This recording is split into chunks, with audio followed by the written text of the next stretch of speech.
विवेक ओबेरॉय कौन है, प्रधानमंत्री के कौन से सलाहकार हैं, और 3 दिन पहले उन्होंने क्या कहा संविधान,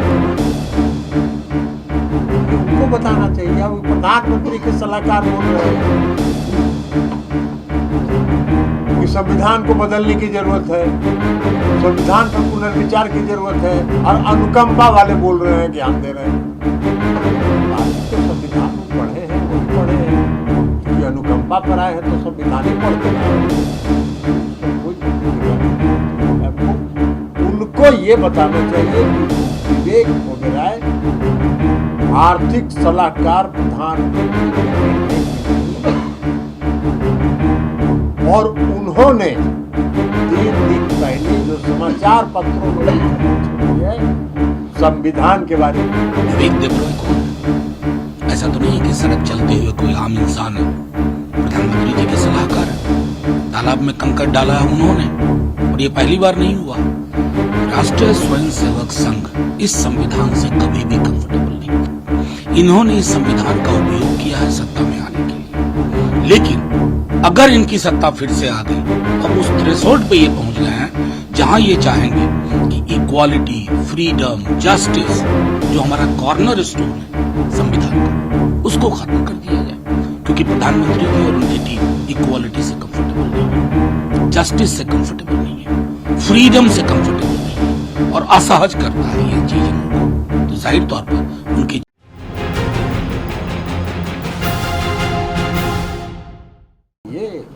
कि विवेक ओबेरॉय कौन है, प्रधानमंत्री के कौन से सलाहकार हैं, और 3 दिन पहले उन्होंने क्या कहा संविधान के बारे में, ये उनको बताना चाहिए। वो प्रधानमंत्री के सलाहकार बोल रहे हैं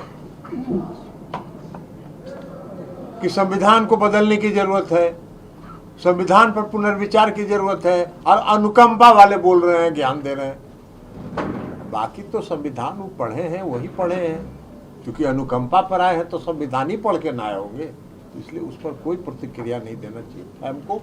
उनको ये बताना चाहिए कि विवेक ओबेरॉय आर्थिक सलाहकार प्रधानमंत्री जी के हैं कि नहीं,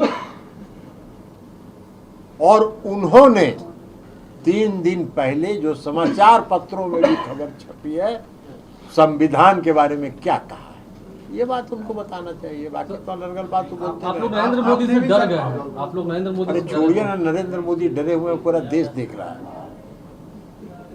नरेंद्र मोदी INDIA के गठन के बाद से ही हताशा में है, घबराहट में, और ये पूरे देश ने देखा।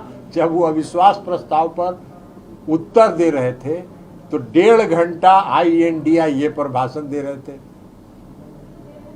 ये उनके घबराहट का नाम प्रतीक है, उनके हताशा का ना प्रतीक है। तो घबराए हुए वो हैं, हम लोग घबराए हुए नहीं हैं। हम लोग इस बार नरेंद्र मोदी जी को विदा करें। आपने भी सर कल कहा कि अगर अगली बार ये लोग आएंगे तो संविधान बदल देंगे, मोदी जी के नाम से जाना जाएगा। तो आपको तो अभी इतना बताए तो आप नहीं समझे।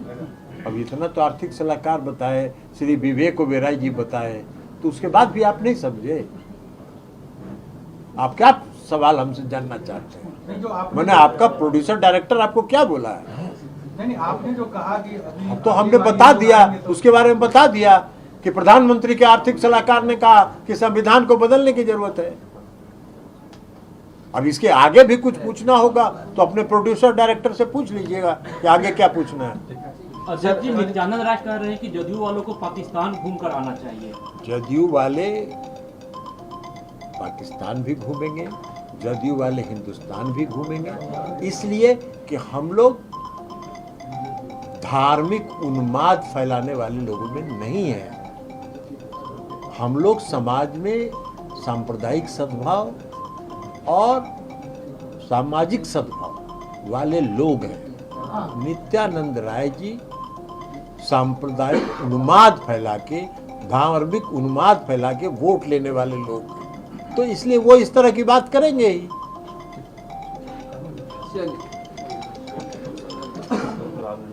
पटना के टीएम ना बापू का किस चैनल से? जी से हैं? जी से। तो और आपको कोई सवाल नहीं रहता है? पटना के स्पीकर का और बिहार की सरकार का क्या बुलाएगा, किसकी मीटिंग बुलाएगा? अरे लोग विवेक देबरॉय कौन है? ऐसा तो नहीं है कि सड़क चलते हुए कोई आम इंसान है। प्रधानमंत्री जी के सलाहकार है। तालाब में कंकड़ डाला है उन्होंने, और ये पहली बार नहीं हुआ। राष्ट्रीय स्वयंसेवक संघ इस संविधान से कभी भी कंफर्टेबल नहीं था। इन्होंने इस संविधान का उपयोग किया है सत्ता में आने के लिए, लेकिन अगर इनकी सत्ता फिर से आ गई तो अब उस थ्रेशोल्ड पे ये पहुंच गए हैं जहां ये चाहेंगे कि इक्वालिटी, फ्रीडम, जस्टिस, जो हमारा कॉर्नर स्टोन है संविधान का, उसको खत्म कर दिया जाए। क्योंकि प्रधानमंत्री जी और उनकी टीम इक्वालिटी से कंफर्टेबल नहीं है, जस्टिस से कंफर्टेबल नहीं है, फ्रीडम से कंफर्टेबल नहीं है, और असहज करता है ये चीजें उनको। तो जाहिर तौर पर उनकी चिंता बेमानी नहीं है। और शरद पवार कह रहे हैं हमारे कुछ लोग अभी ज्वाइन किए हैं क्योंकि उन पर किसी पर ईडी का मामला चल रहा था, किसी को इन्वेस्टिगेशन से बचना था, और इसलिए ऐसा हुआ। वो सीधे तौर पे उन्होंने बिल्कुल कहा कि महाराष्ट्र के विकास का नाम लेकर के वो गए हैं, वो एक धुंधली सी चादर है। असली कहानी ये है, सबसे ईडी, आईटी और सीबीआई ने कहा कि प्रधानमंत्री जी ने भ्रष्टाचार के खिलाफ मुहिम खोली है, आ जाइए, शामिल हो जाइए। ये प्रधानमंत्री जी के भ्रष्टाचार से लड़ने की परिपाटी है। जहां भोपाल में बोले 72 घंटे के अंदर मैंने इतनी प्यारी तस्वीर देखी कि जिस पर आरोप लगे थे उसके साथ एकदम गुलदस्ता लेते देते, माला पहनते पहनाते, क्या कमाल की तस्वीर है। उसी का इशारा कर रहे हैं शरद पवार साहब। पूर्व मुख्यमंत्री हैं भूपेंद्र सिंह हुड्डा कह रहे हैं कि अगर हम सत्ता में आएंगे तो 6,000 पेंशन देंगे, 500 रुपए में गैस सिलेंडर देंगे, दलितों को 100 यार्ड जमीन देंगे, 300 यूनिट फ्री बिजली देंगे। मैं सीधे तौर पे कहता हूं, आम इंसान को रिलीफ देने की अगर राजनीति होती है, किसी को आपत्ति नहीं होनी चाहिए। जो हुड्डा साहब हरियाणा के लिए कह रहे हैं ना, कल को हो सकता है कि एक बड़े स्केल पे पूरे देश के लिए इंडिया गठबंधन कमिटमेंट करे। क्योंकि राजनीति आसमानी चीजों पर नहीं होनी चाहिए, जमीनी चीजों पे होनी चाहिए। लोगों के पास रोजगार नहीं है, महंगाई से डील नहीं कर पा रहे हैं, सार्वजनिक उपक्रम बेचे जा रहे हैं, ओल्ड पेंशन स्कीम का एक बहुत बड़ा मसला है, कई सारी चीजें हैं। और ये देश के स्तर पर कोशिश होगी हमारी कि ये कमिटमेंट हो।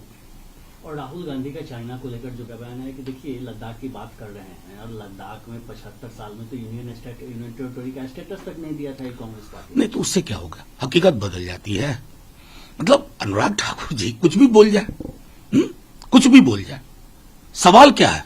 सवाल यूनियन टेरिटरी और स्टेट का नहीं है। सवाल यह है कि कुछ वहां के लोगों ने कहा हमारी चारागाह की जमीन का मसला है, मोबाइल नेटवर्क की कमी का मसला है, सेंस ऑफ एलिनेशन है वहां के लोगों में। आप उनको एड्रेस करिए ना अनुराग जी। क्या वही टिपिकल बयान, गोली मारो, dot dot dot dot dot. और शरद देश के लिए बहुत नुकसानदेह है, शांति के लिए, खासकर जिस तरह से सीबीएसई सर्कुलर जारी कर रही है, पार्टीशन और रिमेम्बरेंस। देखिए, ये तो मैं लगातार कह रहा हूं अपने दल की ओर से, विभाजन की विभीषिका के लिए ना मलहम की जरूरत है। आपके पास मलहम नहीं है। मैं बार बार कहता हूं, एक पॉलिटिकल पार्टी है, उसको आग लगाना उसकी कला है, नैसर्गिक कला। आग बुझाना उनके हाथ में नहीं है। आज इस देश को अग्निशामक यंत्र वाली राजनीति की जरूरत है। आग बुझाई जाए। बहुत आग लग चुकी है, जहर बहुत बोया जा चुका है। ये जहर सब खत्म कर देगा, क्योंकि जिस गमले में जहर लगता है ना दूसरों के लिए, वो गमला आपके घर तक पहुंच जाता है। इतना ही कहूंगा।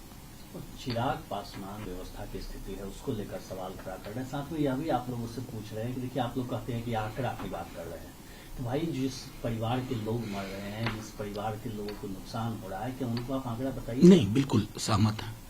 चिराग जी की मजबूरी है, लेकिन मैं सहमत हूं। आंकड़ा नहीं बताना चाहिए, तहकीकात बतानी चाहिए, अनुसंधान बताना चाहिए। और मैंने 3 दिन पहले कहा था एक घटना का जिक्र करते हुए कि जब तक आपकी न्यूज एजेंसी फीड भेजेगी तब तक कार्रवाई हो चुकी होगी। चिराग पासवान जी को यह नहीं दिख रहा है।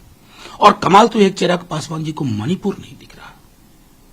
बिहार में कानून की व्यवस्था किसी भी राज्य की हो, उसके राज्य के मुखिया के लिए, सरकार के लिए चुनौती होती है।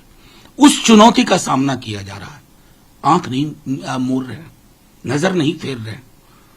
अब अगर नजर फेरने वालों की राजनीति में इतने घुल मिल गए हैं चिराग जी, तो मैं तो आज भी कहूंगा कि आपका जो सामाजिक आधार है वो कभी भी बीजेपी के